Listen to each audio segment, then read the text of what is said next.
అందరికీ నమస్కారం. నేను మీ వెంకటేశ్వర్లు. రియల్ టాక్ ఛానల్కి స్వాగతం పలుకుతూ ఈరోజు ఉన్నమాట, రెడ్ బుక్ పాలన ఇక్కడ సాగుతుంది. కక్ష సాధింపు చర్యలు చేస్తున్నారు. కూటమి ప్రభుత్వం వచ్చిన తర్వాత వైసీపీ నాయకులపై అక్రమ కేసులు పెట్టి నిర్బంధిస్తున్నారని సాక్షాత్ ఆ పార్టీ అధ్యక్షుడు మాజీ ముఖ్యమంత్రి వైఎస్ జగన్మోహన్ రెడ్డి ప్రెస్ మీట్లు పెట్టి ఇది కక్ష సాధింపు చర్య, మేము అప్పుడు అలా చేయలేదు అని చెప్పి అది చేస్తారు. రెడ్ బుక్ అంటే ఏంటి అసలు? ఇప్పుడు ఏమైనా జరిగిందా రెడ్ బుక్ ప్రకారంగా? ఎవరి మీద ఎటువంటి యాక్షన్ తీసుకున్నారు? చట్ట వ్యతిరేకంగా చట్టంలో ఉన్నటువంటి లొసుగులను ఉపయోగించుకొని, లేకపోతే పోలీసు యంత్రాంగాన్ని ఉపయోగించుకొని, అధికారాన్ని ఉపయోగించుకొని ఎవరి మీదైనా ఏమైనా చేశారా అంటే చూడండి. మనం ఈ విషయాల్ని చర్చించే ముందు చిన్న ఉదాహరణ చెప్పుకుంటాం. దానికి ముందు ఏంటంటే, మన ఛానల్కి సబ్స్క్రైబ్ చేయండి, లైక్ చేయండి, మిత్రులకు షేర్ చేయండి, అందరూ చూసేలా సహకరించండి. రైట్. ఇప్పుడు ఈరోజు ఒక సుప్రీంకోర్టు తీర్పు వచ్చింది. సుప్రీంకోర్టు ఏం చెప్పింది?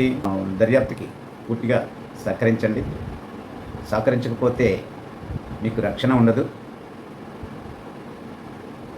అధికారులు ఎప్పుడు పిలిస్తే అప్పుడు వెళ్ళండి, పాస్పోర్ట్స్ అధికారులకు అప్పచెప్పండి, ఇలాంటి కొన్ని కండిషన్స్ పెడుతూ జోగి రమేష్, దేవినేని అవినాష్ పెట్టుకున్నటువంటి ముందస్తు బెయిల్ పిటిషన్ని ఎప్పుడో జరిగినటువంటి ఒక ఇష్యూ. అది ఎలాంటి ఇష్యూ? వాళ్ళు ఏ కేసుల్లో ఉన్నారు అంటే చిన్న కేసులు ఏం కాదు. ఒక మతానికి చర్చ్ ఎంత ముఖ్యమో, మరో మతానికి దేవాలయం ఎంత ముఖ్యమో, ఇంకో మతానికి మసీదు ఎంత ముఖ్యమో, రాజకీయ పార్టీలకి ఆ పార్టీ కార్యాలయాలు దేవాలయాలు. అలాంటి తెలుగుదేశం పార్టీ కార్యాలయాన్ని ధ్వంసం చేసి, ఆ పార్టీ కార్యాలయం మీద దాడి చేసి, అక్కడ ఉన్న వాహనాలని ధ్వంసం చేసి నానా బీభత్సం సృష్టించారు. అదేవిధంగా ఇంకొకరు ఏం చేశారు? ఆనాటి మాజీ ముఖ్యమంత్రి, ప్రస్తుత ముఖ్యమంత్రి నారా చంద్రబాబు నాయుడు నివాసం మీదకి వెళ్ళి ఇంటి మీద దాడి. అంటే మామూలుగానే ఎవరింట్లో వాళ్ళకి రక్షణ మనం అనుకుంటాం. ఇంట్లోకి నా ఇంటికి ఎవరు వస్తారో రండి అన్నంత పరిస్థితి. మామూలు మనిషి ఎవరైనా సరే, ఎంత బలం లేనివాడు అయినా సరే, వాడి ఇంటికి వెళ్తామా అంటే వెళ్ళటానికి సాహసించారు. అలాంటిది తెలుగు ప్రజల హృదయాల్లో సుస్థిరమైన స్థానం సంపాదించుకున్నారు. ఈరోజు కాదు, ఏ రోజైనా సరే, ఎవరైనా సరే తప్పు పట్టే కార్యక్రమం ఉంది. చాలా తప్పు. ఇంటి మీదకి దాడి అంటే చాలా తప్పు. అటువంటి దాడి కేసులో ఒకరు, ఈ విధంగా ఇద్దరు అరెస్ట్ అయ్యారు. 2019 ఎన్నికల్లో వైసీపీ తరఫు నుంచి ఎమ్మెల్యేగా ఎన్నికైన జోగి రమేష్ తన పార్టీ అధినాయకుడు జగన్మోహన్ రెడ్డిని మెప్పించడం కోసం, ఆయన ప్రాపకం కోసం ఆయన చెప్పినట్లల్లా చేస్తూ చంద్రబాబు నాయుడు ఇంటి మీద దాడి చేసే కేసులో కూడా ఆయన చాలా ఉత్సాహం ప్రదర్శించినారు. కాబట్టే జగన్మోహన్ రెడ్డి 2.0 మంత్రివర్గంలో ఆయనకి స్థానం వచ్చింది. బూతులతోటి, లేకపోతే వ్యక్తిగత హననానికి పాల్పడి ఎవరైతే ప్రత్యర్థుల్ని ఇబ్బందులు పెడతారో అలాంటి వాళ్ళకి పదవులు వచ్చాయి. అన్నాడు అధికారులకైతే ప్రమోషన్లు వచ్చాయి, నాయకులకైతే రాజకీయ పదవులు. అలాగే దేవినేని అవినాష్ కాకలు తీరిన రాజకీయ ఉద్దండు దేవినేని నెహ్రూ విజయవాడలో ఆయన మరణానంతరం ఆయన వారసుడిగా, రాజకీయ వారసుడిగా ఆయన కొడుకు అవినాష్ తెలుగుదేశం పార్టీలోనే ఉండేవాడు. వైఎస్ఆర్సీపీకి వెళ్ళిపోయి అతి కొద్ది సమయంలోనే బాస్ ప్రాపకం కోసం చాలా స్పీడ్గా యాక్షన్ చేశారు. దాంతో విజయవాడ తూర్పు నియోజకవర్గానికి కన్వీనర్ వచ్చింది. వాళ్ళు ఏం చేశారనేది ఆధారాలు ఉన్నాయి. ఆ సాక్ష్యాలు, ఆధారాలు సమర్పించి కేసు కట్టి ఒక చట్ట ప్రకారంగా వాళ్ళకు ఒక అవకాశం ఇస్తారు. ఈరోజు ఏం చేశారు? ఒక కేసు పెట్టిన తర్వాత పోలీసులు వెతుకుతున్నారన్నప్పుడు వాళ్ళు హైకోర్టు వరకు వెళ్ళడం జరిగింది. హైకోర్టులో ముందస్తు బెయిల్ కోసం పిటిషన్ వేశారు. ముందస్తు బెయిల్ అక్కడ నిరాకరించారు హైకోర్టులో నిరాకరిస్తే సుప్రీంకోర్టుకి వెళ్ళారు.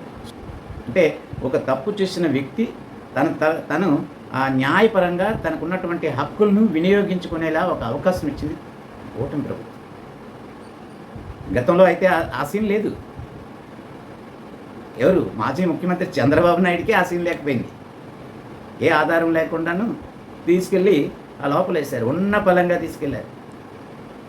ఇక్కడ కూడాను కంచం దగ్గర లంచ్ చేస్తున్నప్పుడు చెయ్యి కడుక్కోకుండా తీసుకెళ్ళచ్చు అధికారాన్ని ఉపయోగించుకుంటే. కానీ రెడ్ బుక్లో అది కాదు. ఎవరెవరు ఏం చేశారు అని పెట్టుకున్నారు. ఫాలో అవుతున్నది అంబేద్కర్ రాజ్యాంగాన్నే ఫాలో అయ్యారు. ఎంత అవకాశం! సుప్రీంకోర్టు వరకు వెళ్ళడానికి అవకాశం దొరికింది ఈ ప్రభుత్వంలో. ఇది ప్రజాస్వామ్య ప్రభుత్వం కాబట్టి ఇక్కడ హక్కులు రక్షించబడుతున్నాయి కాబట్టి, పరిరక్షించబడుతున్నాయి కాబట్టి, నేరస్తుడైనా నిందితుడైనా ఎవరైనా వారికి హక్కులు ఉంటాయి కాబట్టి ఆ హక్కుల్ని వాళ్ళు ఉపయోగించుకోవడానికి వాళ్ళకి ఒక అవకాశం. కానీ అప్పటికి ఇప్పటికీ తేడా ఏంటి మనం గమనించాలి అంటారు. గతాన్ని ఒక్కసారి గుర్తు తెచ్చుకుందాం. ఆ స్టేషన్లో ఆ ఎస్పీకి ఎవరికో లేకపోతే ఆ పై స్థాయి పోలీస్ అధికారికి ఒక మాట చెప్పేస్తే అయిపోయింది. వాళ్ళే అంటారు ప్రాపకం కోసం ముఖ్యమంత్రి దగ్గర మార్కులు కొట్టేద్దామని వాళ్ళే అంటారు. మీరు అనండి సార్, వాళ్ళకి చొక్కాలు చూపిస్తామని పోలీసులే చెప్తారు. మీరేం చేస్తారో తెలియదు. లోపలేసి కుమ్మేయండి, నాకు వీడియో ఖాతా పంపించండి అని ఎవరు ఆ చేయించిన వాళ్ళు వీడియోలు కూడా తెప్పించి చూపించుకునే పరిస్థితి ఉంటుంది. అది గతం. కరెక్ట్గా కోర్టుకి ఎప్పుడు సెలవులు వస్తాయో, 2 రోజులు కానీ 3 రోజులు కానీ కోర్టుకు సెలవులు వచ్చాయి అనుకోండి, సెకండ్ సాటర్డే లేకపోతే సండే, ఈ 2 రోజులు సెలవులు వచ్చి అనుకోండి, ఆ సెలవు ముందు రోజు అర్ధరాత్రి తీసుకురండి. మరి కోర్టుకు వెళ్ళడానికి అవకాశం లేకుండా 2 రోజులు అందులో ఉంటాడు. ఈలోపు మనం సర్దుకోవచ్చు. ఏదో ఉన్నదో లేదో ఏదో ఒకటి ప్రైమసీ కింద సాక్ష్యాధారాలు ఇవ్వచ్చు, పెట్టచ్చు. ఆ రకంగా వాళ్ళని ఇబ్బంది పెట్టాలి అనుకుంటే ఇబ్బంది పెట్టేయడమే. అది చట్టబద్ధమా, న్యాయబద్ధమా కాదా, అసలు రూల్స్ ఏమున్నాయో దానికి నిబంధనలు ఏవి ఫాలో అక్కర్లేదు. అది ఆ రోజు పరిస్థితి. ఈరోజు అది లేదు. ఇప్పటికీ తెలుగుదేశం కేడర్లో అయితే ఈ ప్రభుత్వం, కూటమి ప్రభుత్వం చేస్తున్నటువంటి ఈ పద్ధతిని నచ్చడం లేదు. చాలామంది కేడరు చాలా అసంతృప్తిగా ఉన్నారు. ఏమిటిది, మేము ఇంత నరక యాతన పడ్డాము, 5 ఏళ్ళు నరకం చూసాము, కానీ వాళ్ళు ఇప్పుడు హ్యాపీగా ఉన్నారు, వాళ్ళకి ఏమీ కాలేదు, మా గవర్నమెంట్లో మేమేమీ చేయలేకపోతున్నాం అని చెప్పేసి. కానీ ఏం చేయడానికి ఈ ప్రభుత్వం, ఇక్కడ ఉన్నది చంద్రబాబు నాయుడు. తెలుగుదేశం కేడర్ కూడా, తెలుగుదేశం నాయకులు, కార్యకర్తలు, కింది స్థాయి వాళ్ళు కూడా మేము ఇన్ని ఇబ్బందులు పడ్డాము. వైసీపీ వాళ్ళు మాత్రం ఎన్ని తప్పులు చేసినా హ్యాపీగా తిరుగుతున్నారనేసే అనుకుంటున్నారు తప్ప, ఒక పద్ధతి ఉంది, దేనికైనా ఒక పద్ధతి ఉంది, రాజ్యాంగం అనేది ఉంది, పౌరులకి హక్కులు ఉన్నాయి, తప్పు చేసిన వాళ్ళకి కూడా హక్కులు ఉన్నాయి. హక్కులు పరిరక్షణ దిశగా హక్కులను పరిరక్షిస్తూ చర్యలు తీసుకోవాల్సిన పరిస్థితి ఉంది. అది చట్టబద్ధంగా ఉండాలి, చట్ట ప్రకారంగా చర్యలు తీసుకోవాలి. అడ్డగోలుగా తీసుకుంటే మనం ఈ సమాజానికి ఏం మెసేజ్ ఇస్తాం? కాబట్టి అడ్డగోలుగా నిర్ణయాలు తీసుకునే అవకాశం అయితే ఈ ప్రభుత్వంలో ఉండదు. తెలుగుదేశం వాళ్ళకి, కార్యకర్తలు ఎవరైతే కొంచెం కినిక వహిస్తున్నారో వాళ్ళకి కూడా నేను చెప్పేది ఏంటంటే, రెడ్ బుక్ అన్నది ఆయన చెప్పాడు. ఆయనకు ఒక ప్రణాళిక లాంటిది, ఎన్నికల ప్రణాళిక లాంటిది.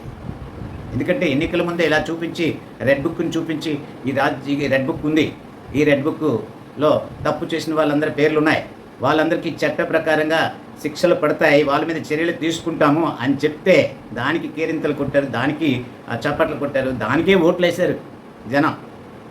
కాబట్టి అది ఎన్నికల ప్రణాళికలో ఒక హామీ లాంటిది, అది అమలు చేసి తీరాలి, దాన్ని ఎవ్వరూ కాదన్నారు.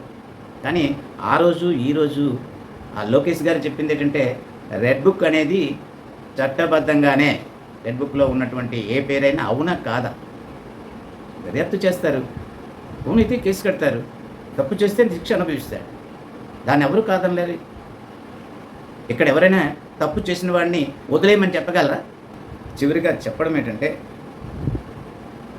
ఎవరైతే ఇప్పుడు రెడ్ బుక్ రాజ్యాంగం అమలవుతుంది, నిబంధనలను పక్కన పెట్టి కక్ష సాధింపు చర్యలకు పాల్పడుతున్నారని గగ్గోలు పెడుతున్నారు, వాళ్ళు గతం మర్చిపోయారు. నిజంగా అయితే ఇప్పుడే చట్టబద్ధంగా జరుగుతుంది. ఒక పద్ధతి ప్రకారంగా వాళ్ళ మీద యాక్షన్ తీసుకోవడం జరుగుతుందని నేను అభిప్రాయపడుతున్నాను.